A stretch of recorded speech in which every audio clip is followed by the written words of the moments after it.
रन्ध्रस्य अशलाकया चक्षुरुन्मीलितं येन तस्मै श्रीगुरवे नमः।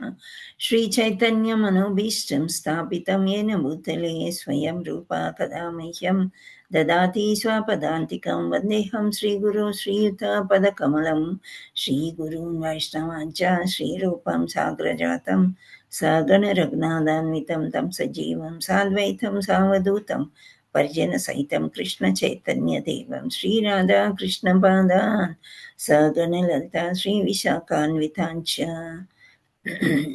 नमो विष्णुपादाय कृष्णप्रेष्ठाय भूतले श्रीमते भक्तिवेदान्ता स्वामिन्निति नामिने नमस्ते सारस्वती देवी गौरवाणी प्रचारिणे निर्विशेष शून्यवादी पाश्चात्यदेशतारिणे नमो महावदन्याय कृष्णप्रेमप्रदायते कृष्णाय कृष्णचैतन्यनाम्ने गौरत्विषे नमः हे कृष्ण करुणा सिन्धो दीनबन्धो जगत्पते गोपेश गोपिकान्ता राधाकान्ता नमस्तुते तप्तकाञ्चन गौराङ्गी राधे वृन्दावनेश्वरी वृषभानुसुते देवी प्रणमामि हरिप्रिये वाञ्छाकल्पतरुभ्यस्य कृपा सिन्धुभ्य एव च पतितानां पावनेभ्यो वैष्णवेभ्यो नमो नमः।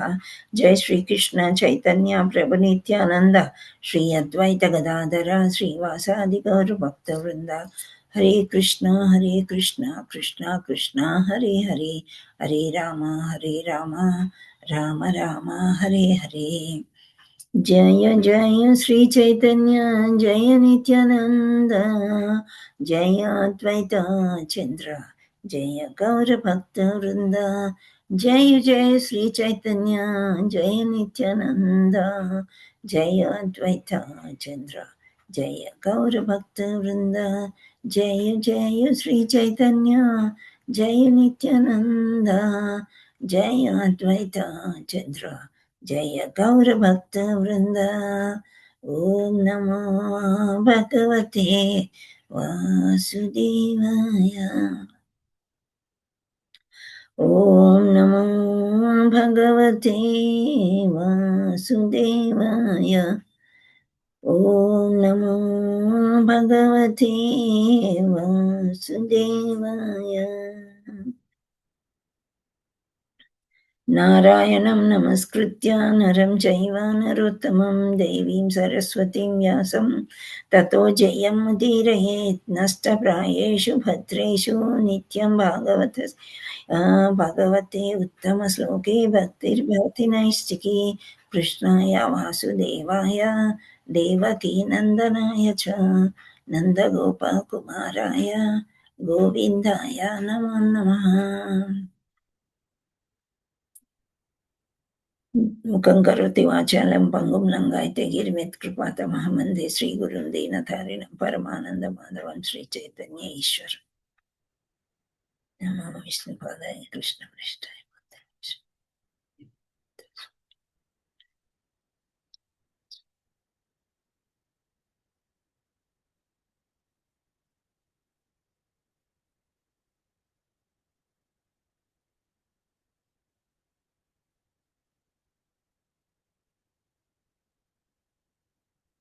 श्री राधे राधे। हरे Krishna. My humble obeisances to all gurus and Siksha gurus. Shri Shri Shri Radha Madan Mohan की जय। जय जगन्नाथ बलदेव सुभद्रा माई की जय। चैतन्य नित्याय गौर प्रेमानंदे हरि हरि बोल। हरे कृष्ण।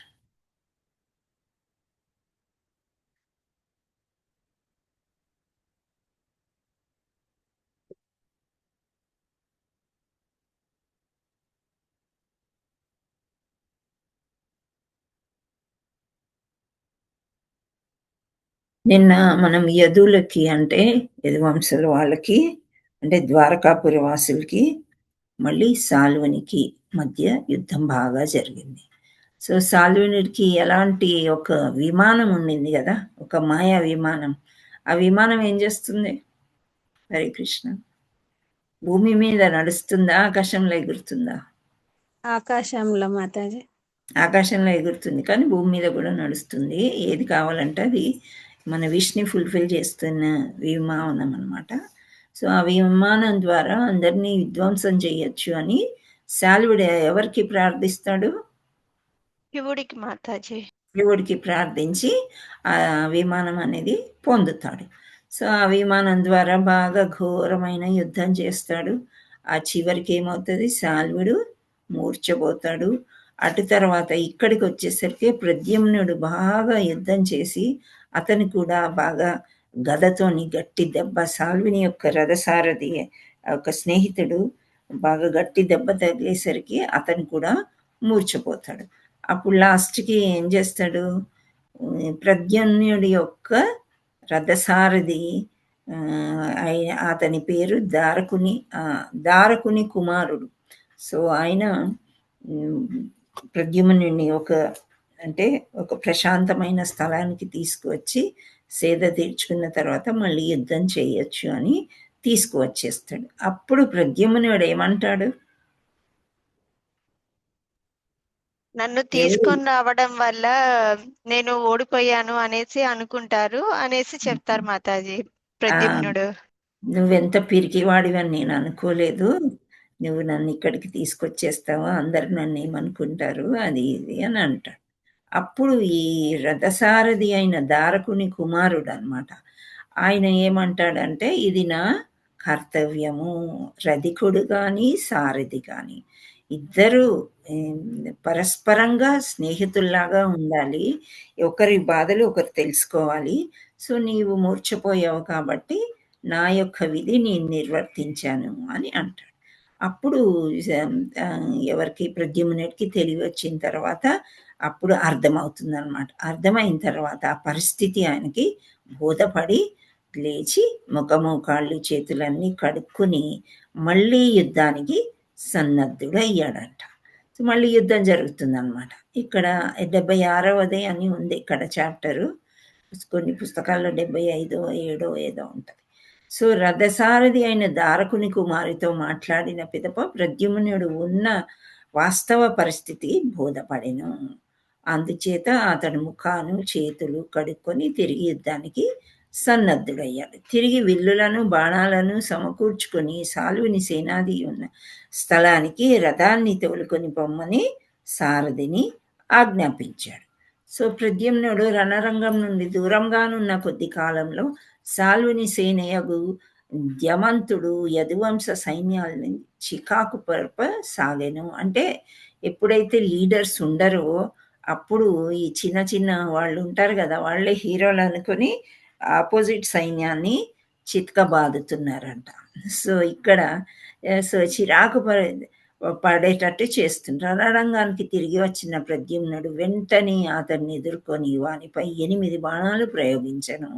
సో ప్రద్యుమ్నుడు తెలివిగా అన్ని బాణాలు ప్రయోగించి, ఇప్పుడు ఎవరైతే హీరో అనుకుందా ఆయన తన పేరు ద్యమంతుడు అంట.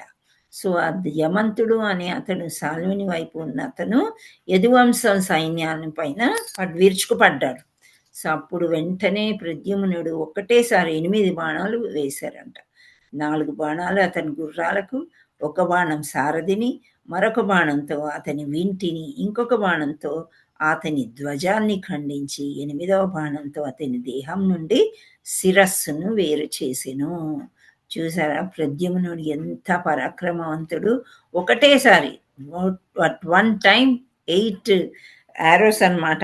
ఒక్కసారే వెళ్ళి అతని చుట్టూ ఉన్న, అంటే గుర్రాలు హెల్ప్ చేస్తాయి, రథసారథి హెల్ప్ చేస్తాడు, అతని యొక్క వింటి అంటే బాణము, ధ్వజము, ఇవన్నీ కూడా అన్నిటిని ఒక్కటేసారి ఖండించేసి అతని చేతిలో ఆయుధం లేకుండా చేసి అతనికి ఎవరు సహాయపడేటట్టు పడకుండా చేసి ఆ తర్వాత లాస్ట్ బాణం 8వ బాణము దేహం నుండి శిరస్సు వేరైపోయింది. అంటే ఎవరైతే ఇక్కడ హీరో అనుకుంటున్నాడో దమనుడు అనేవాడు వధింపబడ్డాడు ప్రద్యుమ్న చేత. ఓకే, నెక్స్ట్ ఇంకా యుద్ధం జరుగుతుంది. ఏంటి అంటే యుద్ధరంగంలో గదుడు, సాత్యకి, శాంబుడు మున్నగు యుద్ధవీరులు సాల్వుని సైనికులు సంహరించుటలో నిమగ్నులైరి. శాంబుడు కూడా శ్రీకృష్ణుని కొడుకు అనమాట. సో వీళ్ళందరూ కూడా యదువంశం వాళ్ళు, గదుడు, సాత్యకి, వీళ్ళందరూ బాగా విపరీతంగా యుద్ధం చేస్తున్నారు. ఎవరి సాల్వుని వైపు, సాల్వుని సైనికులను సంహరించడంలో. సో యుద్ధంలో విమానంలో సాల్వుని వెంట ఉన్న సైనికులు కూడా వధింపబడి వారి దేహాలు సముద్రంలో పడెను. సో పైన విమానంలో ఉన్న వాళ్ళని కూడా వీళ్ళు చంపేస్తున్నారు. సో ఇట్లా నిర్విరామంగా, అంటే ఇటువైపు అటువైపు చాలా స్ట్రాంగ్గా ఉందన్నమాట. ఉన్నప్పుడు ఎన్ని రోజులు అంటే 27 రోజులు చాలా భయంకరంగా యుద్ధం చేసుకుంటున్నారు. అండ్ ఇంకా లాస్ట్కి వచ్చేసరికి ప్రమాదభరితంగా తయారైంది. అంటే ఇప్పుడు ఈ ఒక్కసారి ప్రద్యుమ్నుడు మూర్ఛపోయాడు, ఒకసారి సాల్వుడు మూర్ఛపోయాడు. ఇలా లీడర్సే అంత దారుణంగా బాధింపబడుతున్నారనమాట. సో అందుచేత ఇది ప్రమాదభరితంగా మారిందంట. సో ద్వారకలో ఆ యుద్ధం జరుగుతున్న సమయము శ్రీకృష్ణుడు ఇప్పుడు శ్రీకృష్ణుడు ఎక్కడున్నాడు? ఇంద్రప్రస్థ నగరంలో ఉన్నాడు కదా. శిశుపాలుడిని వధించిన తర్వాత అక్కడికి వెళ్ళారు. ఎక్కడికి? ఇంద్రప్రస్థ నగరంలో. ఇంద్రప్రస్థ నగరంలో ఎవరిని చంపారు? భీముడు ఎవరిని చంపాడు? ఎవరు అతను?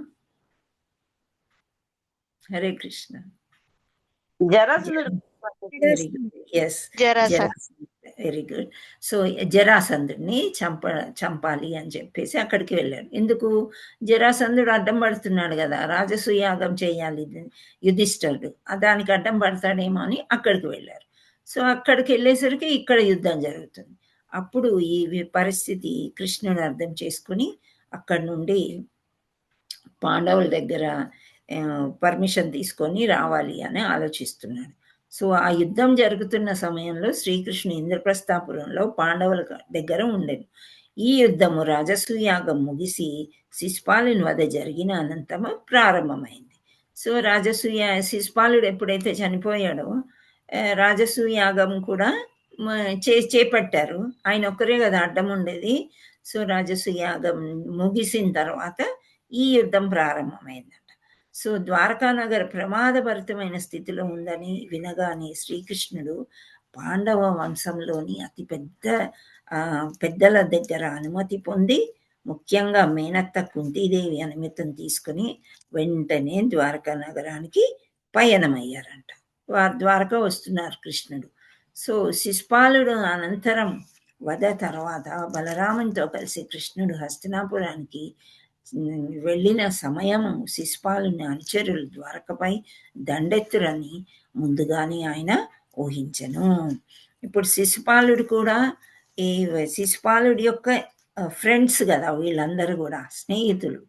సో ఎప్పుడైతే శిశుపాలుడిని సంహరించారో అప్పుడే శ్రీకృష్ణుడికి అనుమానం వచ్చిందంట, వీళ్ళు ద్వారకా మీద దండెత్తుతారేమో అని ఆయన ముందుగానే ఊహించుకున్నారు.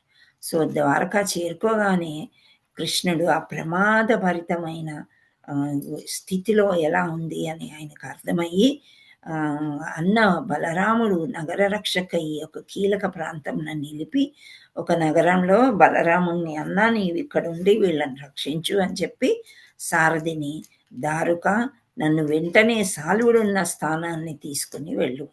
ఈ సాల్వుడు మిక్కిలి బలవంతుడు, జిత్తుల మారి ఆయనను నీవు అతనిని గూర్చి ఏమాత్రము భీతిల్లవలదు. అట్లు కృష్ణుని ఆదేశాన్ని పొందిన వెంటనే దారకుడు రథముపై కృష్ణుని కూర్చుండబెట్టుకొని వడివడిగా సాల్వుడున్న స్థానానికి రథాన్ని తోలెను. సో ఇక్కడ దారకుడు అనే అతను శ్రీకృష్ణుడి యొక్క సారథి అన్నమాట. దారకుడి యొక్క కుమారుడు ప్రద్యుమ్నుడి యొక్క సారథి. సో ఈ రథంపై కూర్చుకుని దారకుడు తీసుకెళ్తూ ఉన్నాడు. ఎక్కడ తీసుకెళ్తున్నాడు? ఎక్కడైతే యుద్ధం జరుగుతుందో అక్కడికి. సో ఇంకా యుద్ధంలో ఉండే వాళ్ళందరూ కూడా మనకి ఫస్ట్ దూరం నుండి పైన ఏమన్నా ఉంటే కనిపిస్తాయి కదా. సో వాళ్ళకి రథం పైన గరుడ ధ్వజము ఎగురుచుండెను అంట. గరుడ ధ్వజము అంటే గరుడు శ్రీకృష్ణ పరమాత్ముడికి, విష్ణుమూర్తికి. సో ఆ గరుడ ధ్వజం అనేది ఆ జెండాని చూడగానే వీళ్ళందరికీ కూడా యదువంశ యోధులకి, సైనికులకి కృష్ణుడు వచ్చేస్తున్నాడు ఇంకా రణరంగంలోకి అని చెప్పేసి వాళ్ళంతా కొంచెము ఊపిరి పీల్చుకున్నారంట. సో కృష్ణుడు రణరంగ ప్రవేశం చేయుట చూసి సాల్వుడు మిక్కిలి బలమైన ఒక్క అస్త్రాన్ని ప్రయోగించను. సో ఇక్కడ వీళ్ళేమో కొంచెం సంతోషించి ఊపిరి పీల్చుకున్నట్టున్నారు యదువంశీకులు. సాల్వుడేమో అతను వస్తున్న ఇంకా రణరంగంలోకి పూర్తిగా రాకముందే బాణాలు విసడం మొదలుపెట్టాడనమాట. ఏం చేశాడు అంటే బలమైన ఒక అస్త్రాన్ని ప్రయోగించాడంట. అది ఆకాశంలో ఉల్కల వలె పెద్ద ధ్వని చేయుచు బయలుదేరెను. దాని కాంతితో ఆకాశమంతా ప్రకాశించెను. కానీ కృష్ణుడు తన బాణంతో ఆ అస్త్రాన్ని 1000 తునకలుగా ఖండించి వేశాడు. సో, ఫస్ట్ ఒక అస్త్రం వేసి చూశాడనమాట. కృష్ణుడు ఇక్కడి వరకు రాకుండా అక్కడే నాశనమైపోవాలి అనుకున్నాడు. కానీ ఇతను ఈ మహాస్త్రాన్ని శ్రీకృష్ణుడు వేసి ఆ అస్త్రాన్ని 1000 ముక్కలుగా చేసేసాడంట.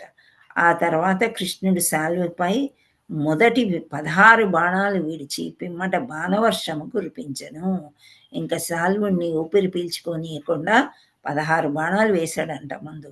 ఆ తర్వాత వరుసగా ఒక వర్షంలాగా వస్తూనే ఉన్నాయంట బాణాలు. స్వచ్ఛమైన ఆకాశాన్ని అసంఖ్యాకము కిరణాలతో సూర్యుడు ఆక్రమించినట్లు శ్రీకృష్ణుడు శాల్వుని విమానాన్ని ఆక్రమించెను. శాల్వుడు ఒక తీవ్రమైన బాణంతో కృష్ణుడు సార్గమను తన ధనువును ధరించి ఉండు ఎడమ పార్శ్వమున కొట్టెను. తత్ఫలితంగా కృష్ణుడి చేయి నుండి జారి శార్జము క్రింద పడెను. ఇట్లు ధనస్సు స్వామి చేతి నుండి జారుట మిక్కిలి ఆశ్చర్యకరమైన విషయము. ఆకాశంలో నిలిచి కృష్ణ శాల్వ మధ్యలో జరుగుచున్న యుద్ధాన్ని తిలకించుచున్న దేవతలందరూ అది చూచి హాహాకారాలు చేసెను. సో, కృష్ణుడి చేతిలో ఉండే అస్త్రాలు కూడా నెమ్మదిగా జారినవంట. అది ఎప్పుడు జరగదు దేవాది దేవుడి విషయంలో. కానీ వీడు చాలా మాయలోడు అని ఇందాక కృష్ణుడే అన్నాడు కదా, జిత్తుల మారి మాయాలు చేసే రకం కాబట్టి అందరూ జాగ్రత్తగా ఉండాలి అని. సో, ఈ దేవతలు పైనుంచి చూస్తున్నారనమాట. ఇక్కడ వీడు ఆకాశంలో విమానంలోంచి యుద్ధం చేస్తుంటే కృష్ణుడు ఎలా ఎదుర్కొంటున్నాడని గట్టి గట్టిగా అరుస్తూ ఉన్నారంట, చప్పట్లు కొడుతున్నారనమాట. శాల్వుడు కృష్ణుడిపై తన విజయాన్ని సాధించి తనను విర్రవీగుచు గర్జించుచున్న ఖండంతో శ్రీకృష్ణునితో ఇలా అన్నాడంట. అంటే ఎప్పుడైతే ఈ అస్త్రాలు జారిపోతున్నాయో ఆయన దగ్గర ఉండేవి, అప్పుడు శాల్వుడు అనుకున్నాడు ఇంకా నేనే గెలిచాను, కృష్ణుడి పని అయిపోయింది అని అనుకుని, ఓయి దుష్టుడా కృష్ణుడా, మా అందరి సమక్షంలో బలత్కారంగా నీవు రుక్మిణీదేవిని అపహరించితివి. నా మిత్రుడకు శిశుపాలుని వంచించి రుక్మిణిని వివాహమాడుతివి. యుధిష్ఠరుడు చేసిన రాజసూయ యాగంలో నా మిత్రుడైన శిశుపాలుడు ఏమార్పాటుగా ఉన్న అదను చూచి నీవాతనిని సంహరించితివి. అందరూ నీ యొక్క మహాయోధుడని నివ్వెరపోయొచ్చు నిర్జింపజాలరని తలచిరి. ఏది ఇప్పుడు నీ పరాక్రమం నా ముందు ప్రదర్శింపుము. నా ఎదుట మరికొంతసేపు నిలిచినచో నా సునిశిత బాణాలతో నిన్ను మరి ఎన్నటికీ తిరిగి రాని ధామానికి పంపెదము. సో, ఇట్లా ఎవరు ఈ శాల్వుడు గర్జిస్తున్నాడు, పిచ్చి పిచ్చిగా అరుస్తున్నాడు అనమాట. ఏమంటున్నాడు, రుక్మిణిని అపహరించావు, శిశుపాలుని వధించావు, ఆ తర్వాత నా మిత్రుడైన ఇక్కడ ఎవరిని రాజసూయాగంలో అక్కడ శిశుపాలుని వధించి ఇక్కడికి వచ్చేసరికి నా మిత్రులందరినీ కూడా నీవు వధిస్తున్నావు కాబట్టి ఇంకా నీ సమయం వచ్చేసింది, నిన్ను ధామానికి పంపించేస్తాను నేను అని గర్జిస్తున్నాడు అనమాట. గట్టిగా అరుస్తున్నాడు పిచ్చివాళ్ళలాగా.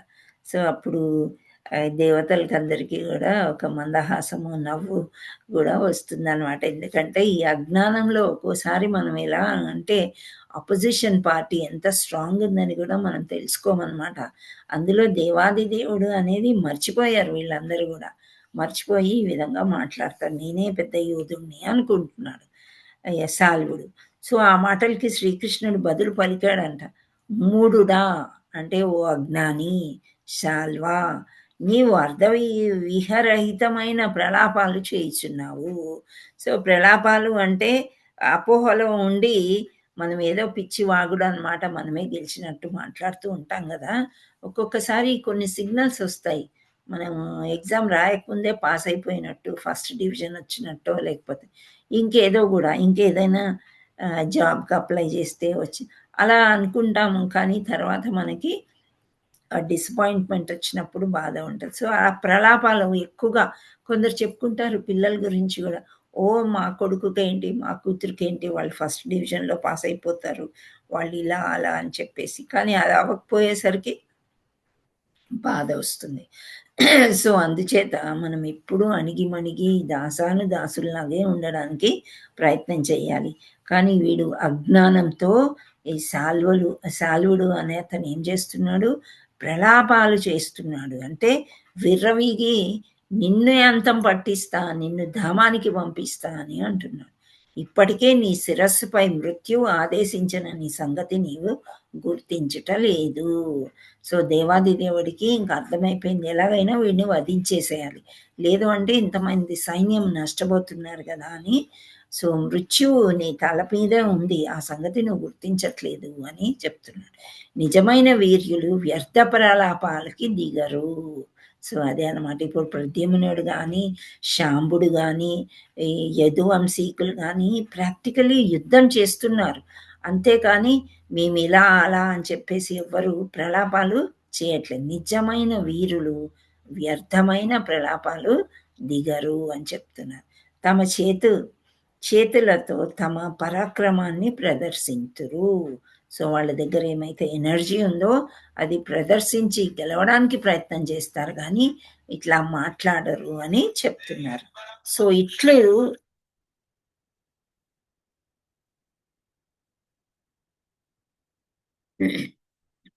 పలికి శ్రీకృష్ణుడు తన గదితో సాల్వుని కంటే ఎముకపై బలంగా కొట్టెను. అంతర్గత రక్తస్రావంతో సాల్వుడు శీతజ్వరంతో వలె కుప్పకూలిపోయెను. ఇంకా ఎక్కువగా వెయిట్ చేయలేదనమాట శ్రీకృష్ణుడు.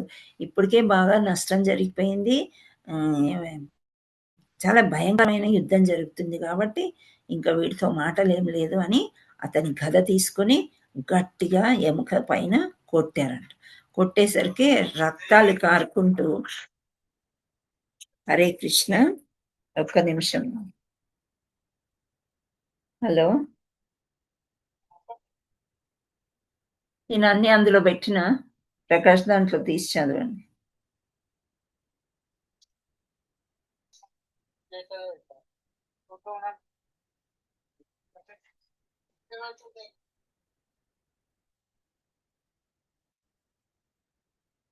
మరికొన్ని నిమిషాలకు సో, ఇక్కడ బాగా కొట్టాడన్నమాట. కొడితే అతనికి బాగా దెబ్బ తగిలి రక్తస్రావంతో వచ్చేసిందంట.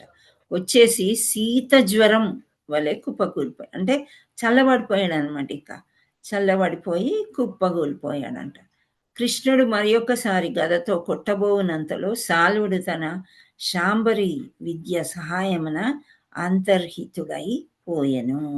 సో, మళ్ళా ఒక మాయ చేశాడిక్కడ సాల్వుడనమాట. ఇంకో దెబ్బ కొట్టే లోపలే ఒకలాగా మాయమైపోయాడు. అంటే ఇక్కడ చూడండి ఆయన చనిపోయాడు అని అనుకున్నాం మనం కుప్పగూలిపోగానే. కానీ ఇంతలోకే అంతర్గతమైపోయాడనమాట.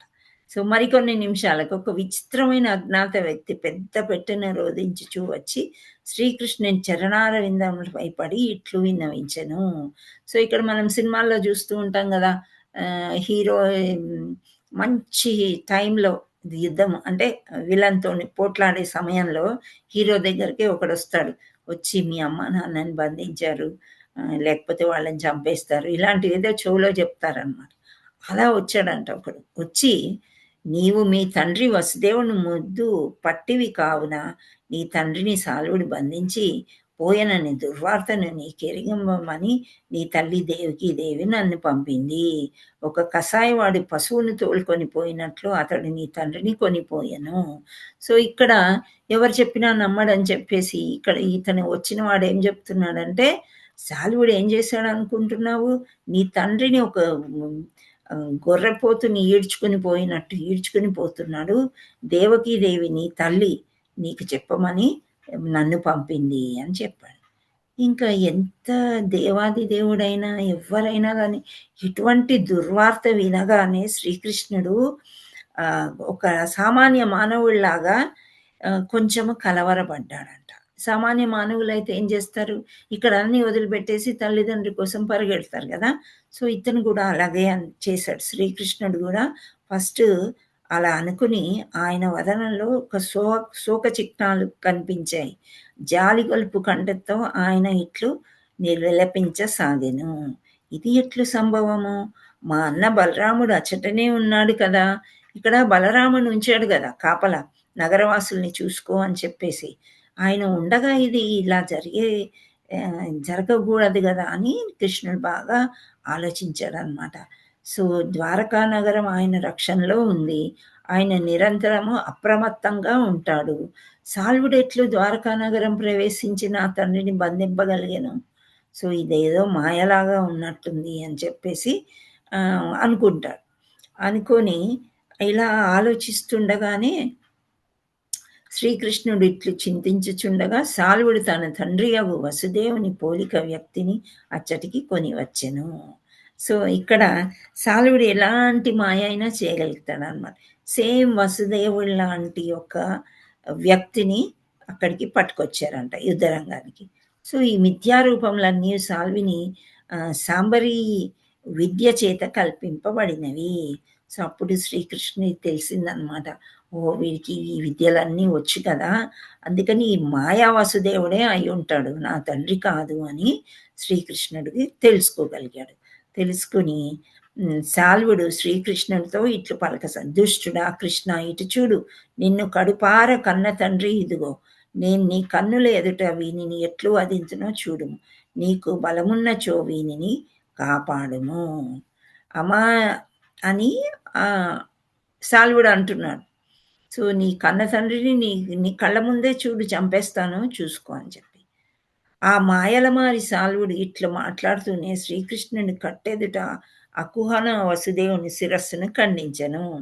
ఎవరైతే మాయా వసుదేవుడు ఉన్నాడో అతని శిరస్సు ఖండించేశాడంట. ఎట్టి సంకోచం లేకుండా అతని శవం విమానంలోకి కొనిపోయాను. శ్రీకృష్ణుడు స్వయం పర్యాప్తుడైన దేవాది దేవుడు అయినను అప్పుడు ఆయన మానమాతృని పాత్ర ధరించి ఉండుటచే నిజముగానే తండ్రిని కోల్పోయిన వాని వలె ఒక్క క్షణం పాటు దుఃఖితుడైనట్టు కనిపించను. మరుక్షణం తన తండ్రిని బంధించుట వధించుట మాయా రాక్షసుని వలన సాల్వుడు అభ్యసించిన శాంబరీ విద్య ఫలితమేనని శ్రీకృష్ణుడు గ్రహించెను. వాస్తవ జ్ఞానాన్ని పొందిన వాడై ఆ అజ్ఞాత దూత గాని అతని తండ్రి తల గాని అన్నీ మిథ్య అని సాల్వుడొక్కడే విమానంపై ఆకాశంలో ఎగురుచుండనని గ్రహించెను. ఇక సాల్వుని వధింపవలనని నిశ్చయించుకొనెను. ఇప్పుడు సాల్వుడు ఏం చేశాడు? యుద్ధం చేశాడు, సైన్యాన్నంతా వధించేశారు. ఇన్ని చేసిన తర్వాత ఆఖరికి కృష్ణుడితో కూడా మాయ చేస్తున్నాడు.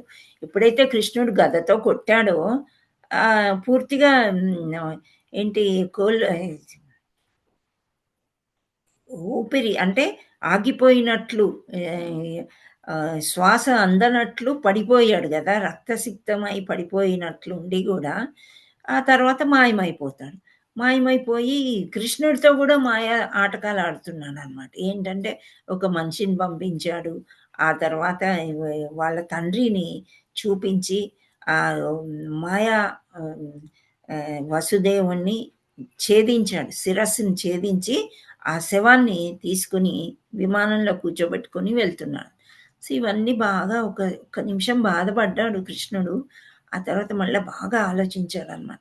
ఆలోచించి చూస్తే సాల్వుడొక్కడే ఆకాశంలో విమానంలో ఉన్నాడు. సో ఇవన్నీ కూడా మిథ్య అంటే అబద్ధాలు అని ఏదో మాయ చేశాడు అని చెప్పేసి కృష్ణుడు అనుకున్నాడు అనమాట. ఈ సందర్భంన కృష్ణుని ప్రవర్తన ప్రామాణికులకు విద్వాంసుల చర్చలకు దారితీశాడు. దేవాది దేవుడు జ్ఞాన బల నిదానంను అగు కృష్ణుడు అట్లు కలవరం చెందినట్లు ఎట్లు సంభవము? విలాపము, దుఃఖము, కలవరపాటు అన్నవి బద్ధజీవుల లక్షణాలు. దేవాది దేవుడు సంపూర్ణ జ్ఞాన బల ఐశ్వర్యశాలి. అతడు వాటిచే ఎట్లు ప్రభావితుడగును? వాస్తవానికి సాల్వుని సాంబరీ విద్య శ్రీకృష్ణుని తికమక్క పెట్టుట అసంభవము. మానవుని పాత్ర ధరించి భగవానుడు తన లీలనట్లు ప్రదర్శించెను. సో ఎంత పెద్ద రాజైనా, ఇప్పుడు రాజులు ఉంటారు మనకి, ఇక్కడ ఉదాహరణ తీసుకుంటే ప్రైమ్ మినిస్టర్స్, చీఫ్ మినిస్టర్స్ ఇలా ఉంటారు. వాళ్ళు చక్కగా ఏదో ఎవరితోనో మంచిగా ప్రసంగించేటప్పుడు, మాట్లాడేటప్పుడు మీ అమ్మ నాన్నకి ఇలా జరిగింది అంటే ఒక్క క్షణము మానవ మాతృలం కాబట్టి మనం బద్ధజీవులం, కండిషన్డ్ సోల్స్ అంటాం. అంటే ఈ త్రిగుణాల వలయంలో ఎప్పుడు చిక్కుకొని ఉంటాం కాబట్టి మనం నమ్మేస్తాం. కానీ దేవాది దేవుడు అలా నమ్మడనమాట. ఆయన ఎటువంటి వాడు? దేవాది దేవుడు సంపూర్ణ జ్ఞానం ఉన్నవాడు, బలం ఉన్నవాడు, ఐశ్వర్యం ఉన్నవాడు. మనం షడైశ్వర్యాల గురించి చెప్పుకుంటాం కదా. సో అలాంటి వాడు ఎలా ప్రభావితుడవుతాడు? అవలేడు. కానీ సైన్యం ఉంది, అందరూ ఉన్నారు. మానవ మాతృడుగా పుట్టినందుకు ఒక్క క్షణం అలా లీల ప్రదర్శిస్తాడంట, బాధపడినట్లు. నిజంగానే వసుదేవుడు తల శాలువుని నరికేసి ఇవన్నీ కూడా. సో కృష్ణుని చరణార విందాలను ఆశ్రయించి భక్తి సాధన చేసిన మహర్షులు, యోగులు పరిపూర్ణతను ఆత్మ సాక్షాత్కారం పొంది దేహాత్మ భావన అను మాయను అధిగమింపగలుగుచున్నారు.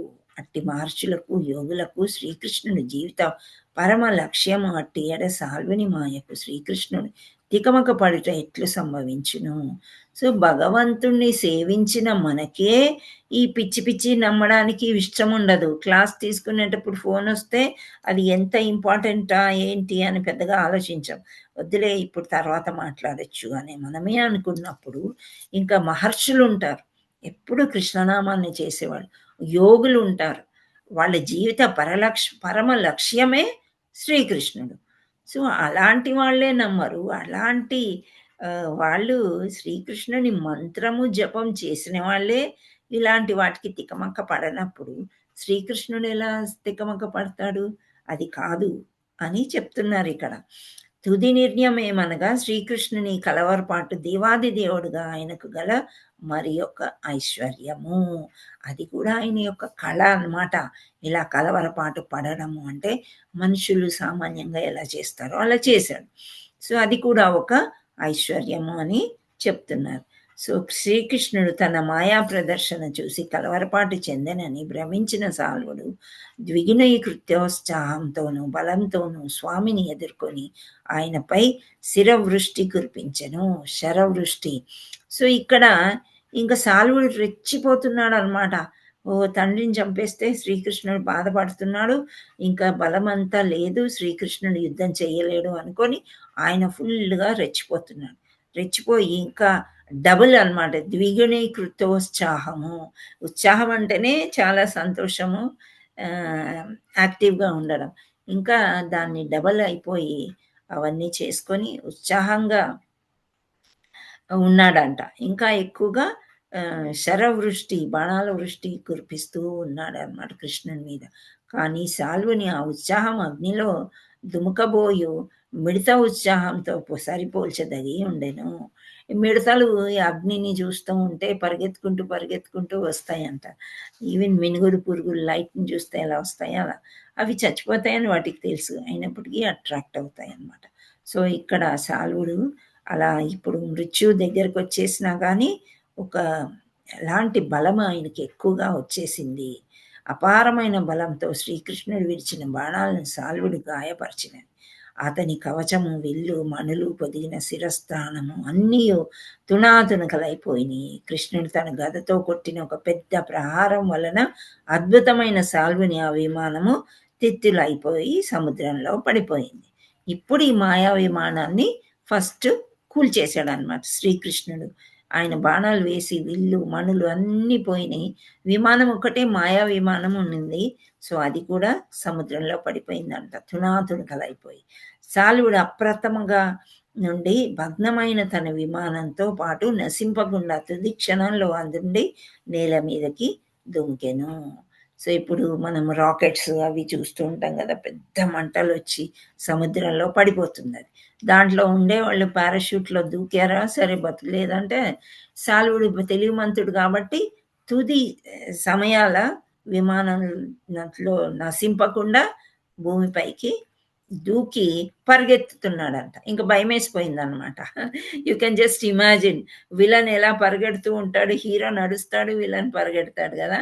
సో, అలా పరిగెడుతున్నాడనమాట. ఇంకా ప్రాణాలు కాపాడుకుందామని. అట్లు వడివడిగా గదతో తనపై దాడి చేయ వచ్చుచున్న శాల్వుని హస్తాన్ని శ్రీకృష్ణుడు ఖండించెను. గదతో సహా అతని చేయి నేల కరిగెను. చివరకు అతన్ని సంహరించదలిచి స్వామి సూర్యుని వలె ప్రకాశించు తన అద్భుత చక్రాన్ని చేపట్టెను. సుదర్శన చక్రాన్ని తీశారనమాట. ఇక వీడిని వదిలేస్తే మంచిది కాదు, ఏ విధంగా చంపినా మళ్ళీ మాయ చేస్తున్నాడు కాబట్టి అని చెప్పేసి ఫస్ట్ చెయ్యి నరికేశాడు. చెయ్యి పడిపోయింది. ఆ తర్వాత ఆ చక్రాన్ని చేపట్టాడు. అట్లు సాల్వుని వధించుటకు చక్రం చేపట్టి నిలిచిన శ్రీకృష్ణుడు ఉదయగిరి శిఖరంపై ప్రకాశించి సూర్య భగవాని వలె తోచెను. కృష్ణ భగవానుడి చక్రంతో అతని శిరస్సు ఖండింపగా తాటంకములతో శిరస్త్రాణంతో కూడిన అతని శిరస్సు నేలపై పడెను.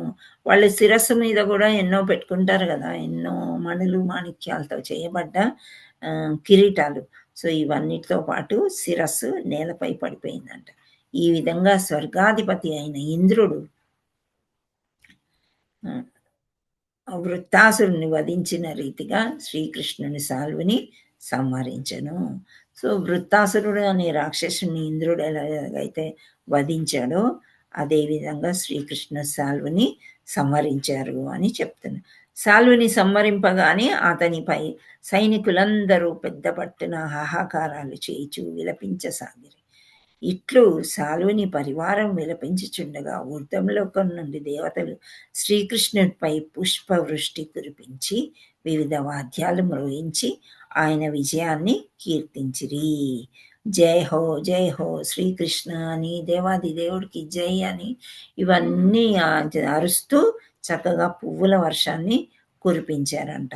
కృష్ణుడిపై పుష్ప వర్షాన్ని కురిపించి బాగా కీర్తించారు. సరిగ్గా ఆ క్షణంలోనే శిశుపాలుని ఇతర మిత్రులు దంతవక్రుడు మొదలైన వారు శిశుపాలుని వద్దకు ప్రతీకారం చేయదలిచి శ్రీకృష్ణునితో పోరాటానికై వచ్చిరి. మిక్కిలి అగ్రహ నిష్ఠుడైన దంతవక్త్రుడు శ్రీకృష్ణుని ఎదుట వచ్చి నిలిచెను. సో ఇక్కడ ఏమవుతుందంటే ఒకరి తర్వాత ఒకరు వస్తున్నారు. అమ్మయ్య అయిపోయింది అనడానికి లేదనమాట. సో యదువంశం వాళ్ళు ఎన్ని ఎదుర్కోవాలో చూద్దాం. నెక్స్ట్ దంతవక్త్రుడు అనే అతను వచ్చాడు అనమాట. వచ్చి ఎదుట నిలబడ్డాడు. ఓహో ఇతన్నైతే వధించావు, నన్ను వధించు అని చెప్పేసి. సో ఎలాగైతే ఏమంది, సుదర్శన చక్రం ఎవరి మెడ నరుకుతుందో వాళ్ళకంతా కూడా ముక్తే కలుగుతుంది, కానీ వాళ్ళు ఎటో వెళ్ళిపోరు. సాల్వునికి ముక్తి కలిగించుటను దశమస్కందం 76వ అధ్యాయంకి భక్తి వేదాంత స్వామి భాష్యము సమాప్తము. హరే కృష్ణ కృష్ణ కృష్ణ హరే హరే, హరే రామ రామ రామ హరే హరే. హరే కృష్ణ ప్రభుజీసన్ మాతాజీస్. మీకు అర్థమైంది అనుకుంటున్నాను ఇక్కడ. సో మనము ఒక్కొక్క స్టోరీ చదువుకుంటున్నప్పుడు చిన్న నోట్స్ లాగా ఏదైనా చేసుకొని సుదర్శన చక్రంతో ఎవరిని చంపాడు అనేది మనము తెలుసుకుంటే ఎప్పుడైనా ఏదైనా ప్రశ్నోత్తరాల సమయం వచ్చినప్పుడు ఎవరైనా ఇట్లాగే వేరే గురువులు కానీ ఏదైనా క్లాస్ అడిగితే మనం చెప్పడానికి సులువుగా ఉంటుంది. సో అలా వధించిన తర్వాత ఆయన ముక్తి పొందారు అని చెప్తున్నాడు. ఎవరు సాల్వుడు కూడా ముక్తి పొందాడు, శిశుపాలుడు కూడా ముక్తి పొందుతాడు. శిశుపాలుడు ఎన్నో అబద్ధాలు ఆడుతూ ఉంటాడు కదా, సో ఎన్నో తప్పులు చేస్తాడు. 100 తప్పులు క్షమిస్తాను అంటాడు. 100వ తప్పుకి సుదర్శన చక్రం వచ్చి ఖండించేస్తుంది అనమాట. సో ఆ విధంగా. సో ఈరోజు కొంచెం తొందరగా అయింది క్లాసు. 11:41. Thank you Mataji. చాలా నీట్ గా ఉన్నది మాతాజీ, చెప్పారు మాతాజీ. హరే కృష్ణ. ధన్యవాద ప్రణాం. చిన్న స్టోరీ. హరే కృష్ణ మాతాజీ. ధన్యవాద ప్రణాం మాతాజీ. ప్రణాం.